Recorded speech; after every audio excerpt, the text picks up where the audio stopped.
2025-26 బడ్జెట్ను రూపొందించాం అధ్యక్ష.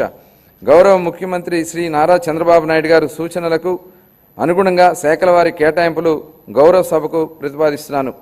వ్యవసాయం మరియు అనుబంధ రంగాలు. ప్రముఖ వ్యవసాయ శాస్త్రవేత్త డాక్టర్ ఎంఎస్ స్వామినాథన్ గారి మాటలు నాకు గుర్తుకొస్తున్నాయి. వ్యవసాయం గాడి తప్పితే మరేదీ సక్రమంగా సాగడానికి అవకాశం ఉండదు. మన రాష్ట్రం వ్యవసాయ రంగంలో 62% జనాభాకు ఆసరాగా ఉంటూ మన ఆర్థిక వ్యవస్థకు వెన్నెముకగా నిలుస్తోందన్నది వాస్తవం. వ్యవసాయ రంగం ఎంతో ప్రాముఖ్యత కలిగి ఉన్నప్పటికీ ఈ రంగానికి సంబంధించిన అనేక కీలక పథకాలను అమలు చేయడంలో గత ప్రభుత్వం పూర్తిగా విఫలమైంది.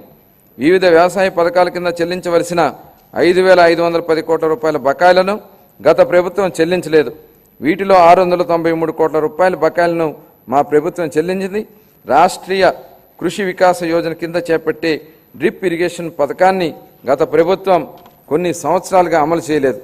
అసలు డ్రిప్ ఇరిగేషన్ ప్రాజెక్టుకు ఉన్న ప్రాధాన్యత గత పాలకులకు ఏం తెలుసు అధ్యక్ష? డ్రిప్ ఇరిగేషన్ అనేది ఈ దేశంలోనే లేని రోజుల్లో దాని ప్రాధాన్యతను గుర్తించిన నాయకుడిని చూశాం. దేశం అంతటా డ్రిప్ ఇరిగేషన్ ఉన్న ఈ రోజుల్లో దాన్ని నిర్లక్ష్యం చేసిన గత పాలకుడిని చూశాం. ఈ సందర్భంగా డ్రిప్ ఇరిగేషన్ ఈ దేశంలోనే తొలి అడుగు ఎలా పెట్టిందనేది ఈ తరానికి తెలియజెప్పాల్సి ఉంది. అధ్యక్ష, డ్రిప్ ఇరిగేషన్ గురించి ఎవరు ఆలోచన చేయని 90వ దశకంలో ఇజ్రాయెల్ టెక్నాలజీని రాష్ట్రానికి తేవాలన్నారు చంద్రబాబు నాయుడు గారు. అధ్యయనానికి ఇజ్రాయెల్కి వెళ్లిన కమిటీలో నేను సభ్యుడిగా ఉన్నాను అధ్యక్ష. 3 IAS అధికారులను నన్ను సభ్యుడిగా ఈ కమిటీకి నియమించారు.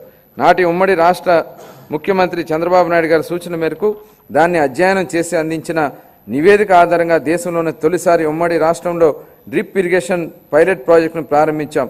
దీనిపై నాటి కాంగ్రెస్ పార్టీ అవహేళన చేసింది. ఆ తర్వాత డ్రిప్ ఇరిగేషన్ జాతీయ స్థాయిలో వేసిన టాస్క్ ఫోర్స్కు అనేక నేతృత్వం వహించారు. ఇవాళ డ్రిప్ లేని రాష్ట్రం లేదు, పొలం లేదు. వాట్ చంద్రబాబు నాయుడు గారు, thanks today, national thinks tomorrow. Chandrababu Naidu గారు ఇవాళ ఏం ఆలోచిస్తారో దేశం రేపు అదే ఆలోచిస్తున్న దానికి ఇంతకంటే నిదర్శనం ఏం కావాలి అధ్యక్ష? ఇలాంటి డ్రిప్ ఇరిగేషన్ గత ప్రభుత్వం పూర్తిగా నిర్లక్ష్యం చేసింది. కేంద్ర ప్రభుత్వం డ్రిప్ ఇరిగేషన్ పథకం కోసం విడుదల చేసిన 616 కోట్ల రూపాయలను గత ప్రభుత్వం దాడి మళ్లించింది. మా ప్రభుత్వం ఏర్పడిన తర్వాత డ్రిప్ ఇరిగేషన్ కోసం 176 కోట్ల రూపాయలను విడుదల చేసి అదనంగా 85,000 హెక్టార్లకు డ్రిప్ ఇరిగేషన్ కింద తీసుకురావడానికి మా ప్రభుత్వం అనుమతులు ఇచ్చింది. జీవితంలో ఒక్కసారైనా డాక్టర్, లాయర్, పోలీస్ మరియు బోధకుడు అవసరమని చెబుతూ ఉంటారు. కానీ రైతు ప్రతిరోజు అవసరం, 3 పూటల అవసరం. కాబట్టి అలాంటి అన్నదాతలను ప్రగాఢ కృతజ్ఞతాభావంతో మేము మరో సూపర్ 6 హామీని నెరవేర్చడానికి సిద్ధమవుతున్నామని తెలియజేయడానికి ఎంతో సంతోషంగా ఉంది. ఎన్ని ఆర్థిక ఇబ్బందులున్నా అన్నదాత సుఖీభావ కింద ప్రతి రైతుకి ఏటా 20,000 రూపాయలు అందించేలా కేటాయింపులు చేశామని చెప్పడానికి గర్విస్తున్నాం అధ్యక్ష. మా ప్రభుత్వం వ్యవసాయ రంగానికి ఉత్తమించేందుకు రాష్ట్ర వ్యాప్తంగా 21.87 లక్షల వ్యవసాయ పంపు సెట్లకు 9 గంటల ఉచిత పగటిపూట విద్యుత్తును సరఫరా చేస్తోంది.